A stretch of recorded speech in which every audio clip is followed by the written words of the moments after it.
Welcome to our Madagascar adventure. Unfortunately, David Attenborough had a previous engagement, so you are stuck with my narration.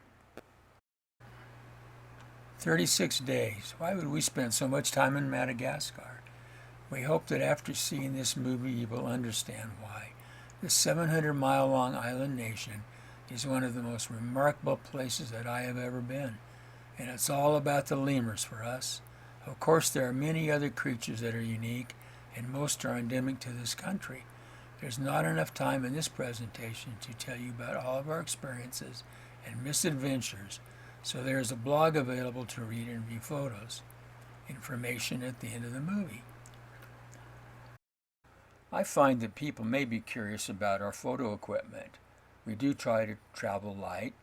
Well, we have good intentions, and we each have a low pro trekker backpack with two camera bodies, a Nikon D7100 and a D7500.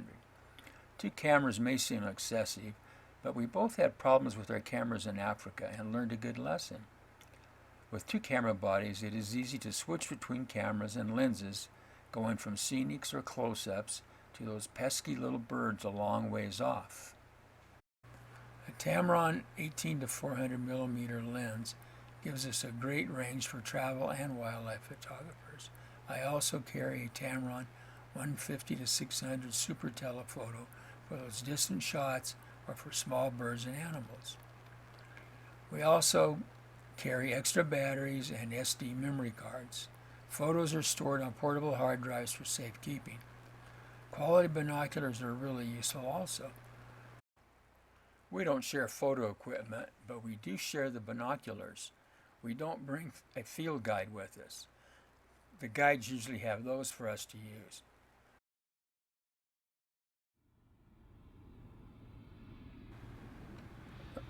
Of course, our trip starts in Reno with 4 flights to get to Paris, where we spent 3 days. As typical tourists, we crammed as much sightseeing into 3 short days as we could.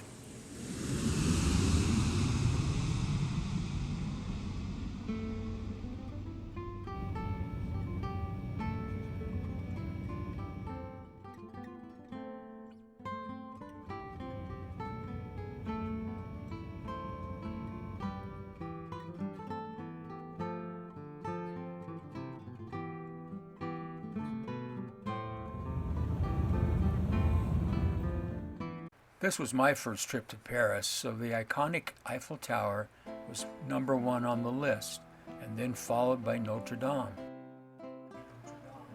Fortunately, we did go to Notre Dame before it burnt, and we're very grateful for that. At Versailles, we both agreed that the highlights were the garden and the spectacular fountains, but we most enjoyed this very quaint village that had very few tourists.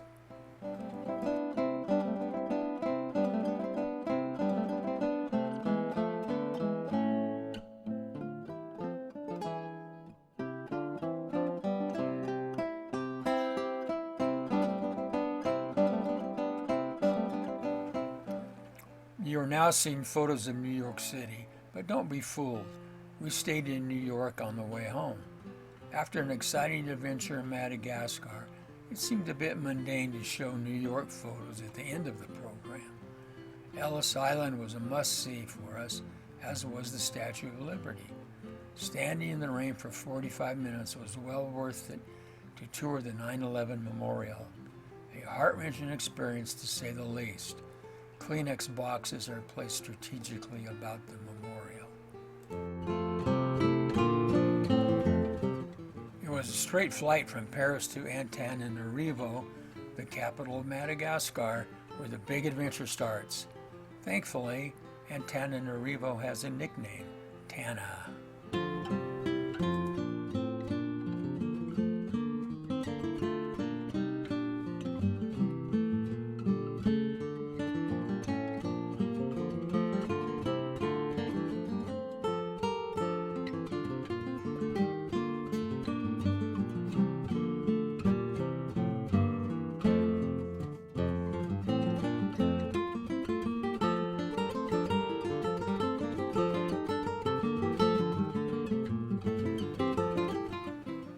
capital city has a population of about 1,300,000, and it is the largest city in Madagascar. The country itself has about 26 million inhabitants. The native language is Malagasy, but French is spoken also. Why French?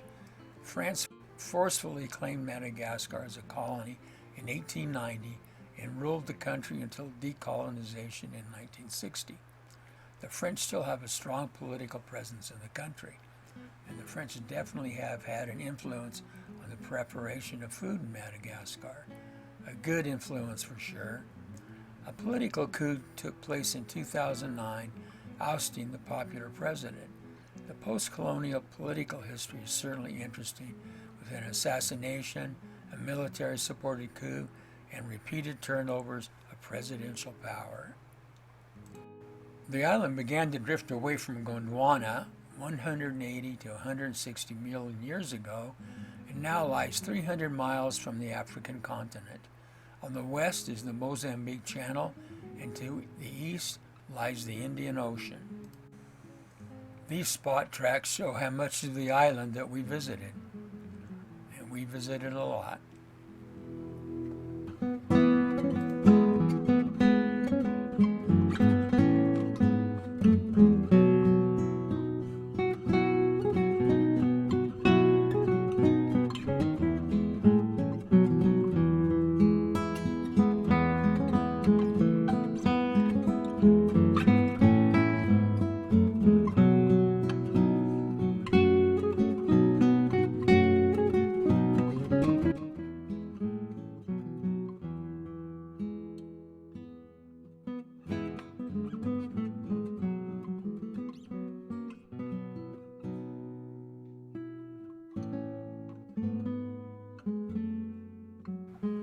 These young Malagasy entrepreneurs were selling greeting cards. Said it was for the school. Paula bought some from one of the boys, with the others being miffed about not getting a sale.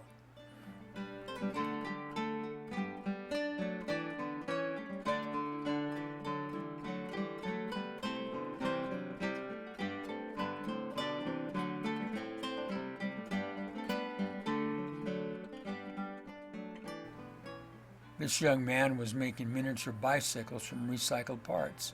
Cost? $1.80 US. I felt a little guilty. Tina invited us to his apartment to meet his wife and children. The oldest girl was a fan of Hello Kitty and had quite a collection.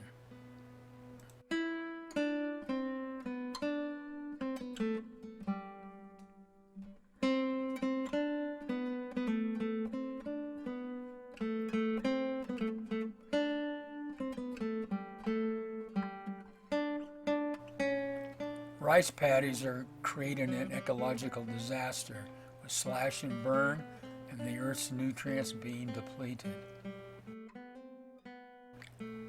We saw many brick kilns along the highway in this area.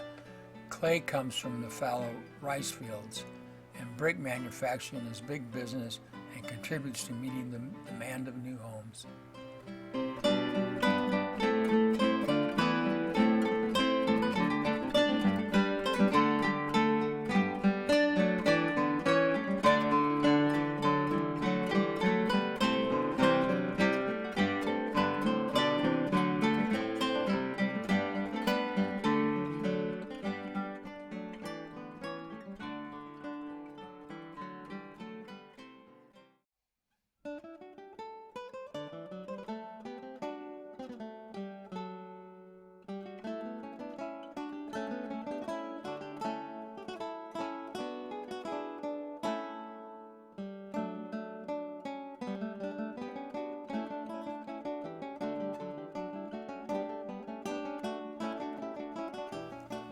Madagascar is known for its abundance of opals, using both hard rock methods and panning to recover them.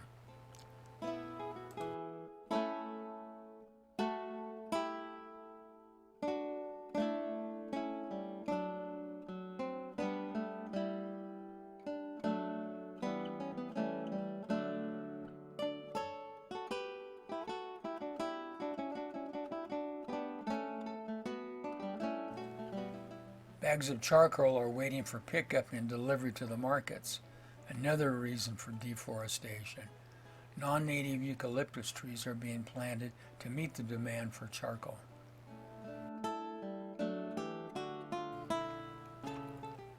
Hotel Tracyon is on the river, providing lots of entertainment while we were dining on the patio.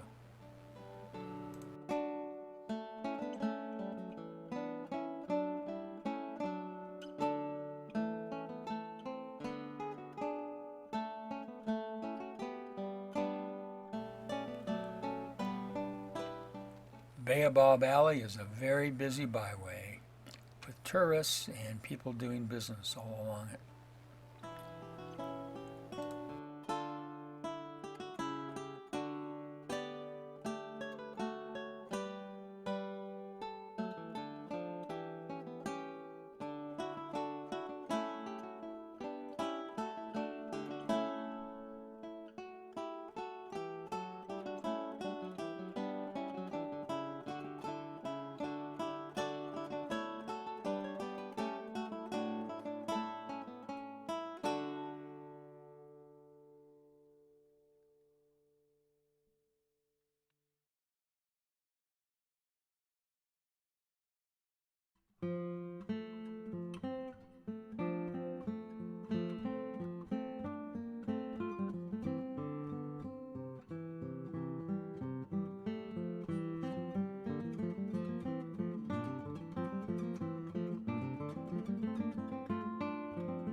Paula and her new friends were really fascinated with having their pictures taken and being able to see them right away.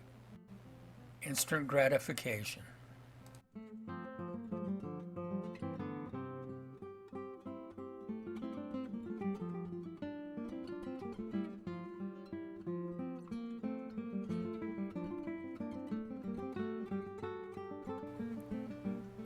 We were on the road of discovery when I spotted these Verosophacus. I yelled for Tina to stop, but he kept on going and said, "No lemurs here." At my insistence, he finally stopped, backed up, and was really surprised to find that I wasn't hallucinating. This is an example of lemurs hidden in the forest, and that's the car mirror on the lower right-hand side.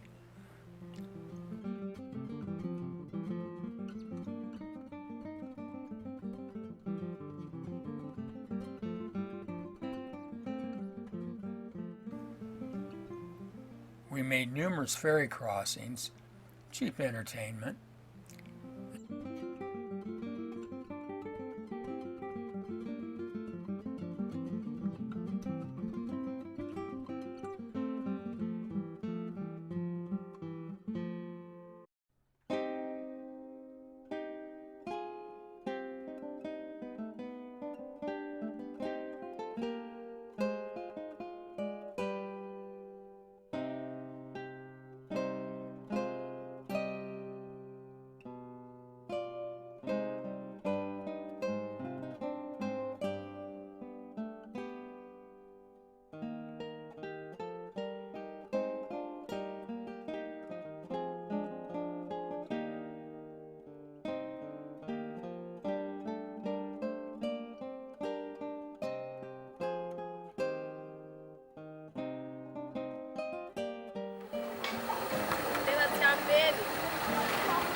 The river serves as a wash basin and transportation for people and goods on the way to market.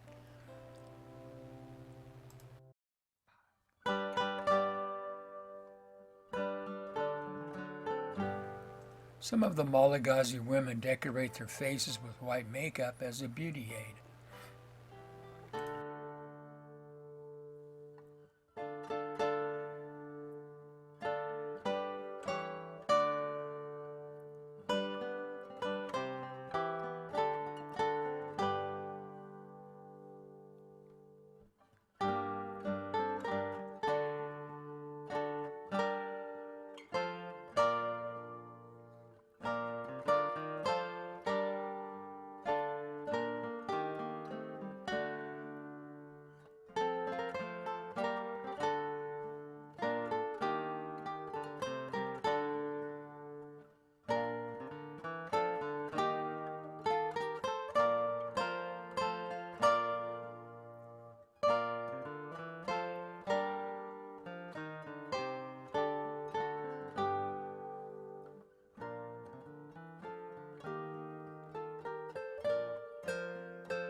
Grand Singing was not only a study in geology, but a very trying experience.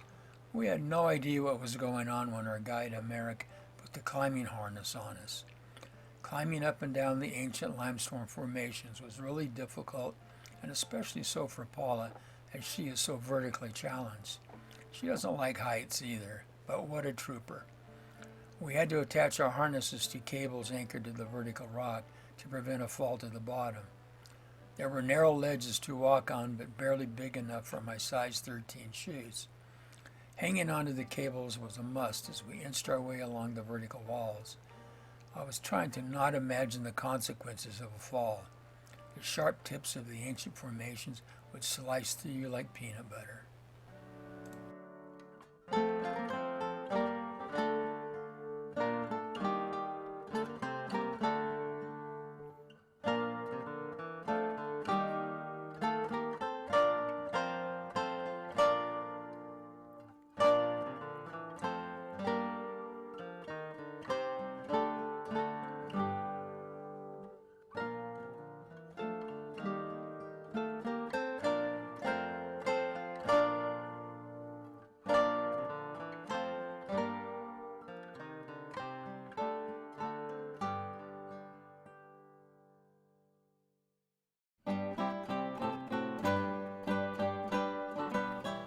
It's break time at the top of the Singing. A snack, a lot of water, and a shady spot to rest. What more can a poor boy ask for? Paula said that my eyes had turned blue. Weird.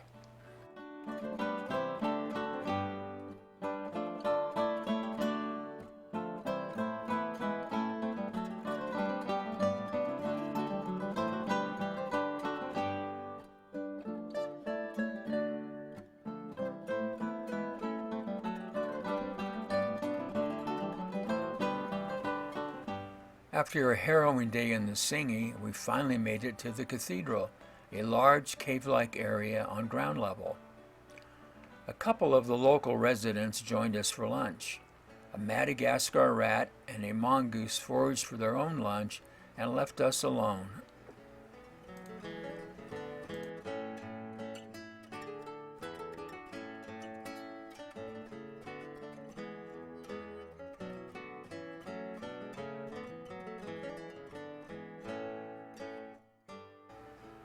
We enjoyed a peaceful afternoon cruising the slow-moving Manambola River.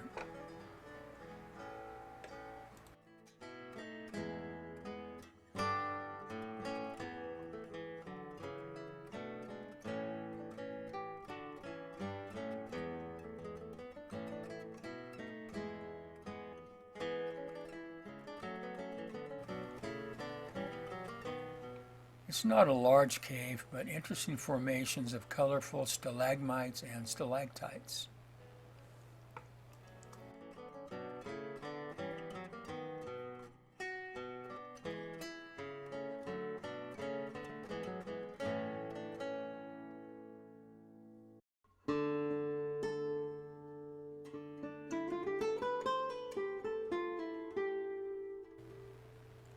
Some groups of Malagasy practice Famadahana, the reburial of the dead.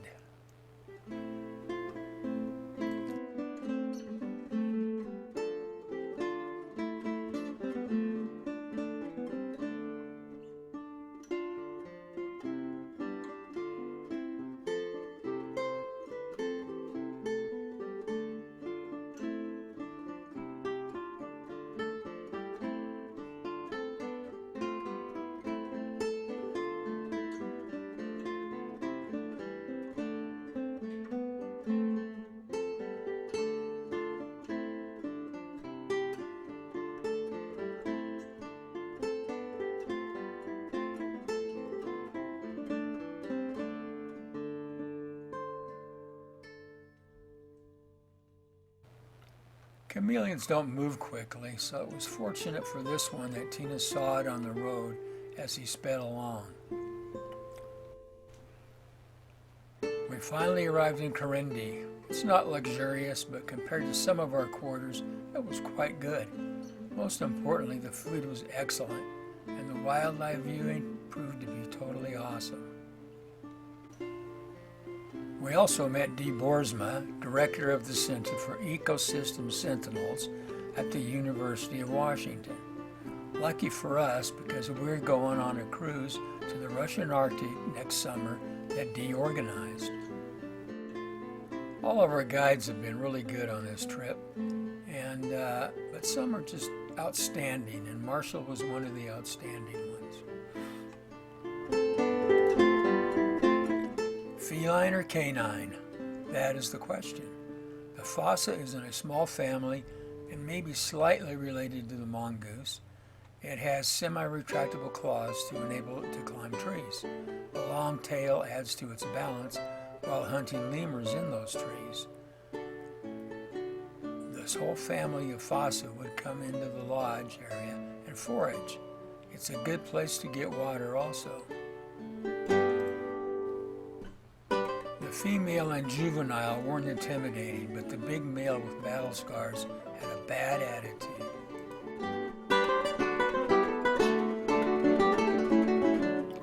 Looking through a viewfinder can give a false sense of spatial relationship, and when Marshall told us to move back, I knew that the male fossa was getting close. The look on Marshall's face was encouragement enough to start backpedaling.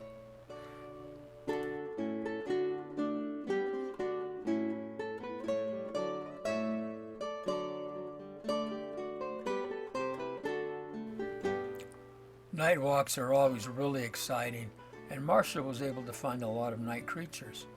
Hard to get photos, but really fun nevertheless. It's not always about getting the shot, but just enjoying the experience.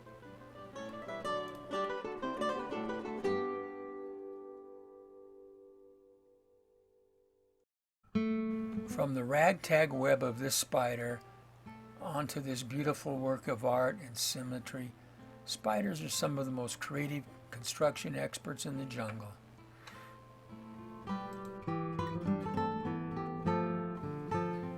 Daylight brings out the rest of the world, and our walk today was really productive.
You get sweaty palms, tremors, and frozen in place when you see a snake? No worries, because the 80 species of snakes in Madagascar are docile and mostly non-venomous reptiles, totally unlike their nearby cousins on the continent. Seriously, we saw about 7 snakes, and they couldn't wait to get away from us. Hard to get a photo of a snake snaking along the forest floor.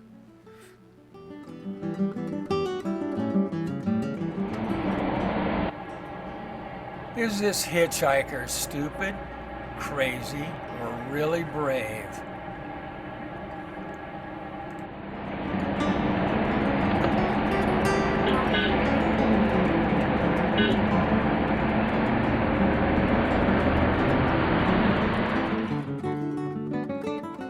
We're in Ansarabi now, and some kind of a celebration going on with all those little pop-ups back there. We didn't stay in this quite opulent hotel, but where we did stay was quite nice.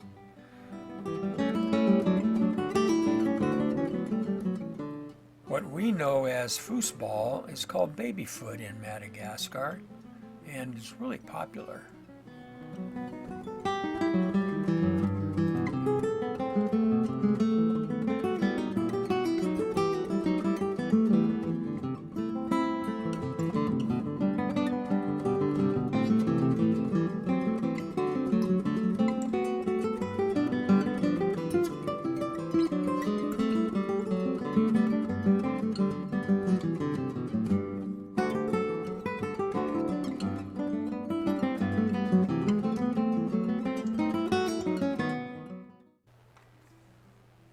The countryside should look like this, but here is reality.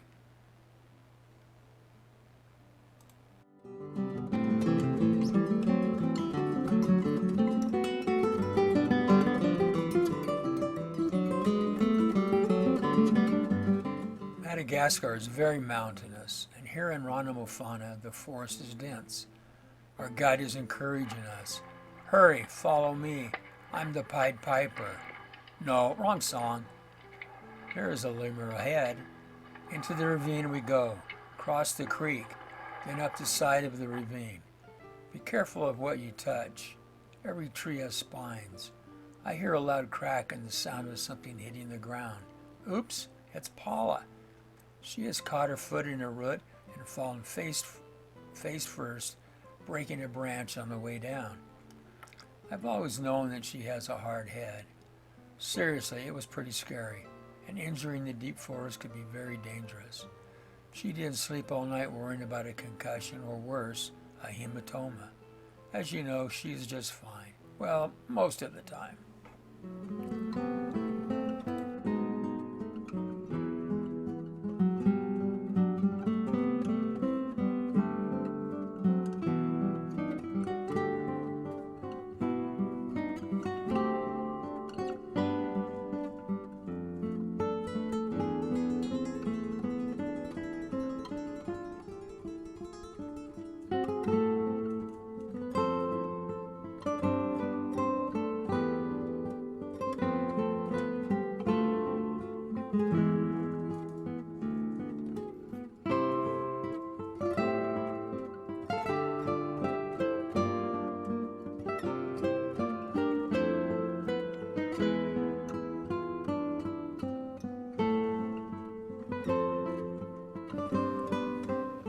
There are 18 species of mouse lemur, and very difficult to know the difference, even with a guidebook.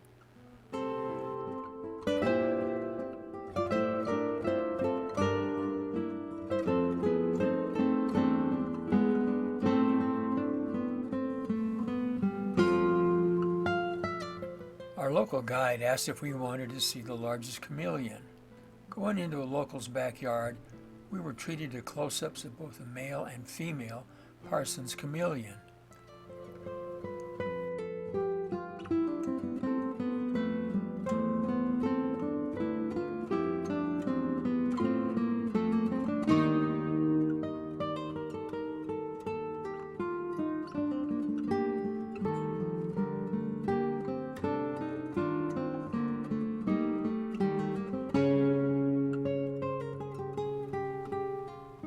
This lovely lady graciously collected our donation. Must be the family's matriarch.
We were driven to this place for hiking, and upon our return, we had a nice barbecue that was the envy of the local ringtail lemurs. The little rascals were really brazen and would jump on the tables and steal food. I wasn't a pushover, though, and chased them away. A good bark and a growl does the trick.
Another hike took us through a canyon and along a small river.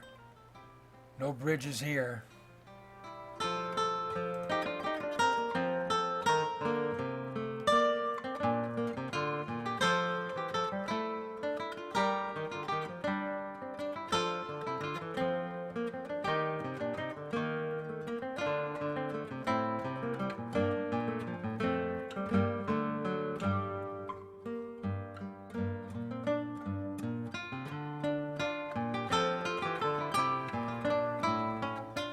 After a hike, the guide took us on a detour to visit these bootleggers, and they're still.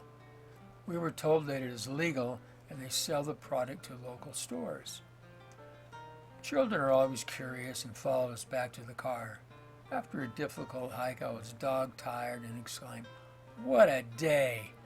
The older one mimicked me perfectly and we had a good laugh. There wasn't much communication on the next leg of our trip. Destination, Anacoa. We had no idea what was going on, just had to trust our guides. It was many hours quicker to take a boat ride than to drive there. After a ride on the zebu cart to the boat, the driver wanted more money to get off the cart.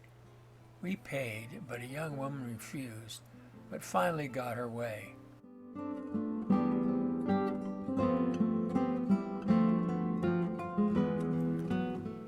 The lodge in Anacoa was great, right on a beautiful beach with no tourists.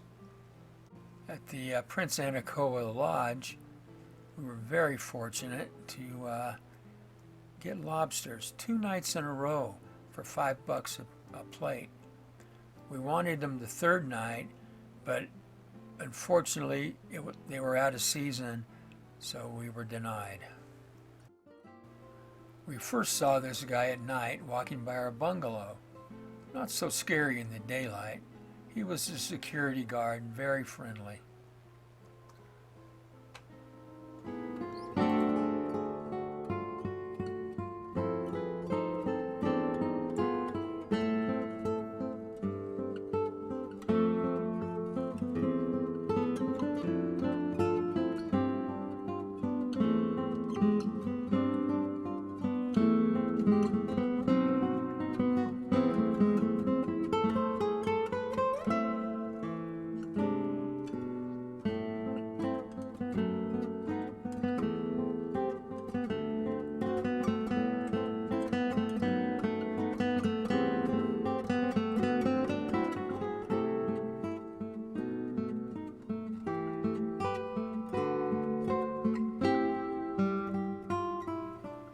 We had a pleasant walk through the park with the local guide, of course, and this cockroach was about 4 inches long. These are the world's largest.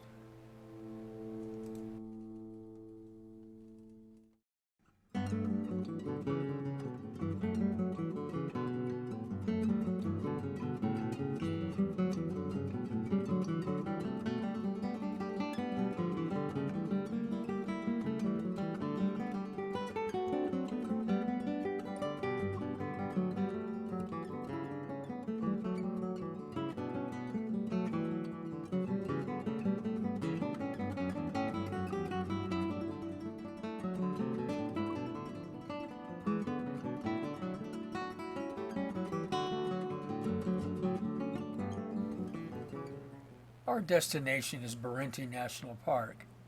Most sane people fly there, but we drove, of course. 3 days on the road. First night was at the Hotel Angora, said to be the best accommodations in town. Tina said the other hotel was even worse.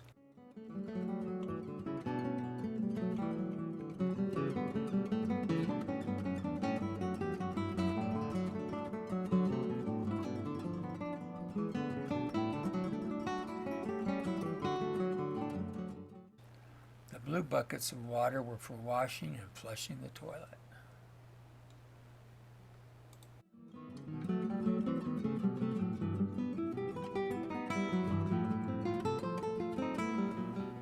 We did have a great dinner and also a breakfast the next morning at the adjoining restaurant.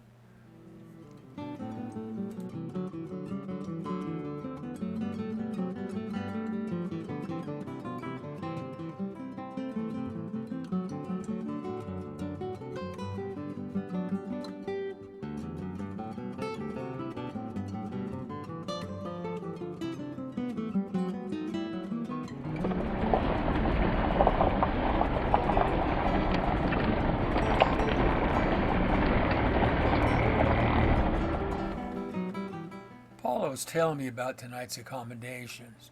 It would be really nice. Unfortunately, it was closed.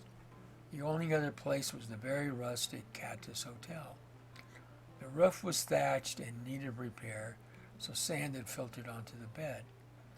The owner's son went down to the breakwater of the ocean and caught a couple of nice fish for our dinner.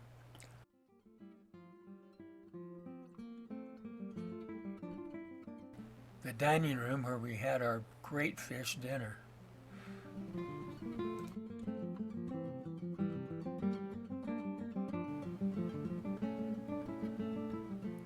Just before dark, the sun brought our nightlight, a bare bowl attached to a motorcycle battery.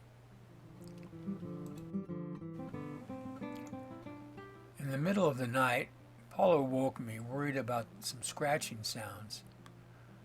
After a while, I finally turned on my headlamp to see a cute little face with long whiskers and big round eyes. A local rat was sitting on the nightstand, staring at me through the mosquito netting.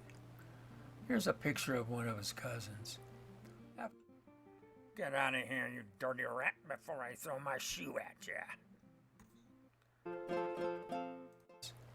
After yelling at it a few times, it finally scurried away, but Paula didn't sleep the whole night. We had the $10 room with a $1 million view.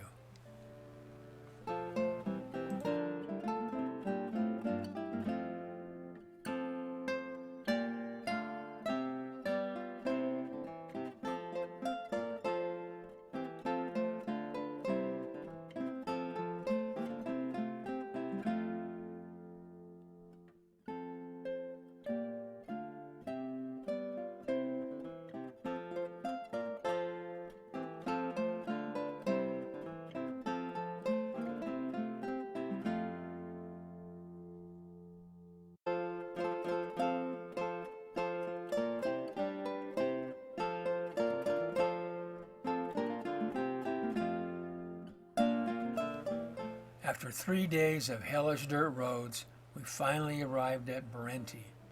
It was well worth the trouble. I mean, if things went smoothly, what stories would we have to tell?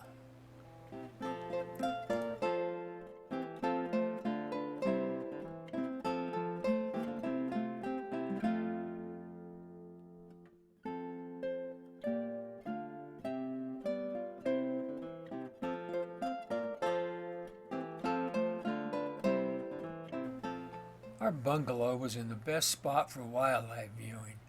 Shot this from the porch. Finally, a nice bungalow with running water.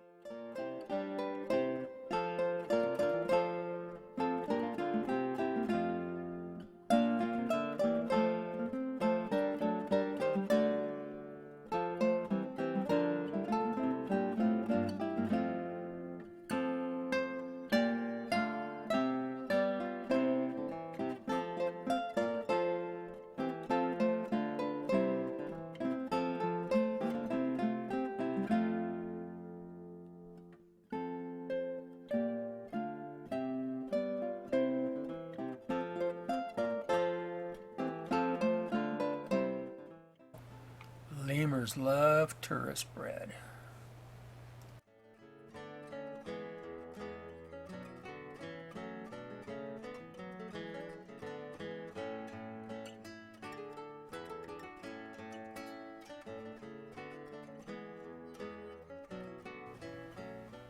This young man was studying lemurs.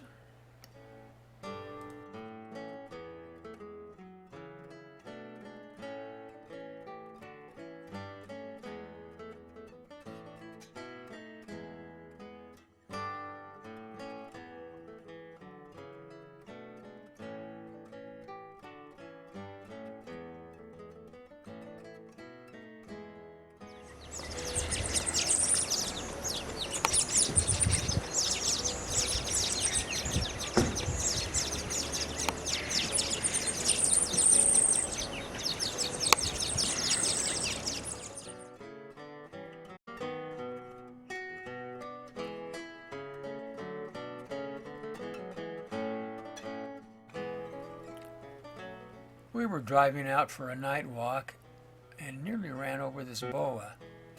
It seemed to be so full of dinner that it was moving very slowly. It should have been trying to get away from us.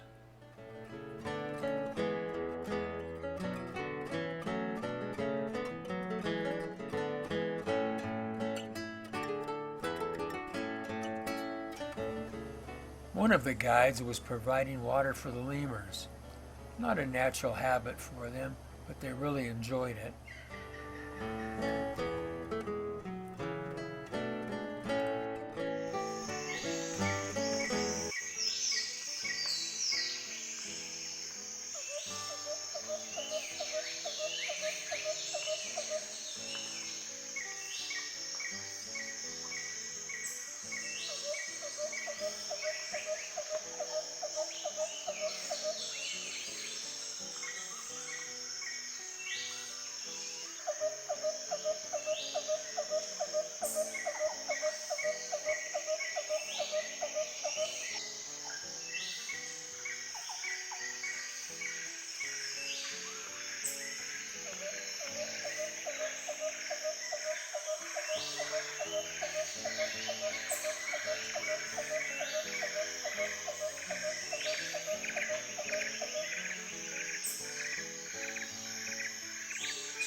The owner of this sisal farm preserved a large area of original forest, and for a small fee we could walk through the spiny forest. Sisal is used to make rugs. Who would trespass and deal with this guard and his lethal-looking spear?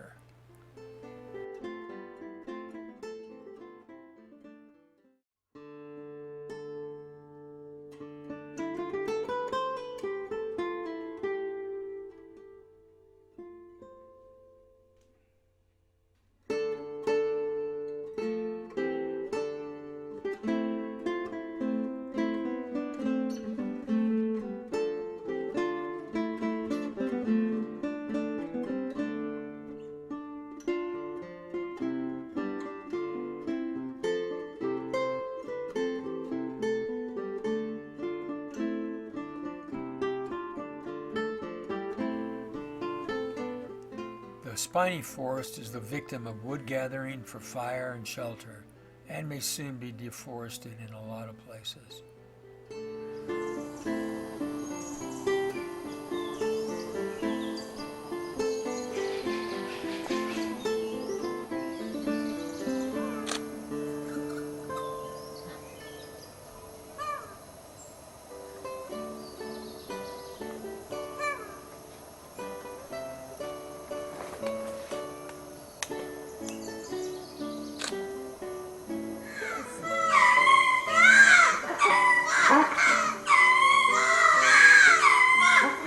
Be careful!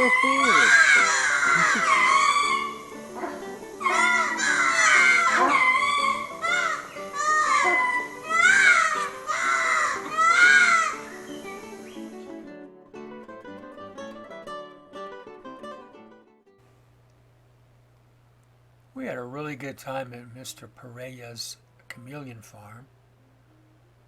Lots of great subjects to see and photograph.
There are 30 species of tenric in Madagascar, and trees aren't the only things that have spines. Don't touch this guy.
Fadaziana was a meeting place for the king and his subjects.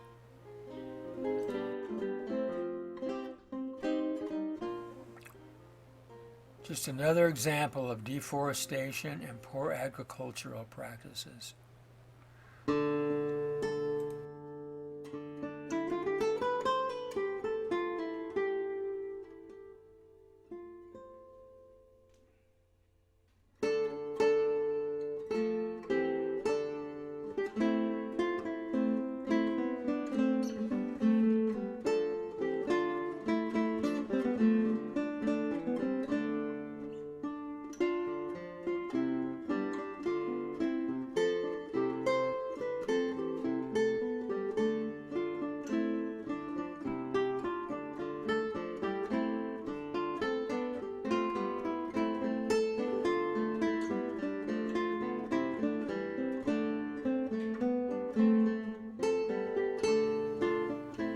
We'd be flying back to Tana, so our driver Tina had to return alone in the car, and we now have a new driver.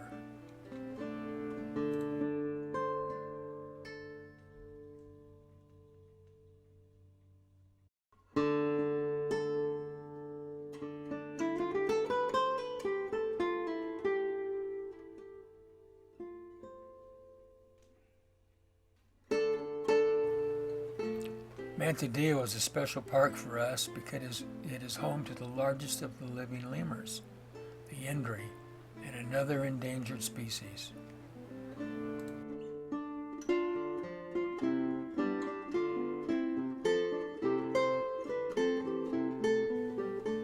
Early in the morning, loud crying was coming from the Mantadeo Park, and it's several miles away.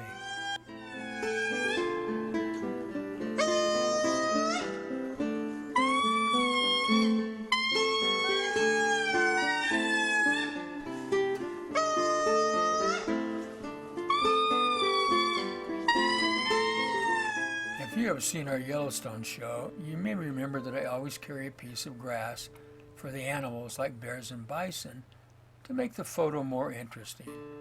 Works for lemurs also.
Island presented an opportunity to be close to the lemurs.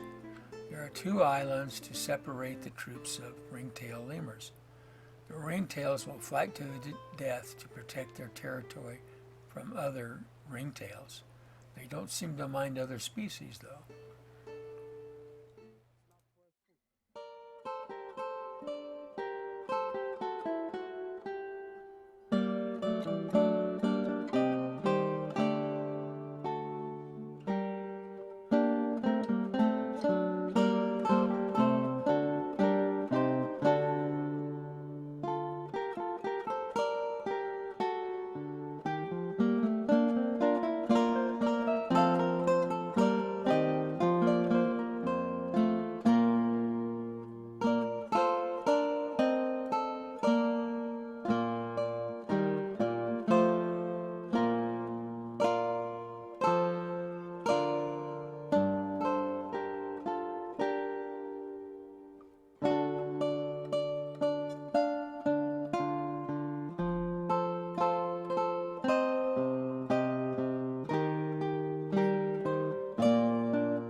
Our young guide walks us away from the other tourists on a trail so we could see lemurs on the second island.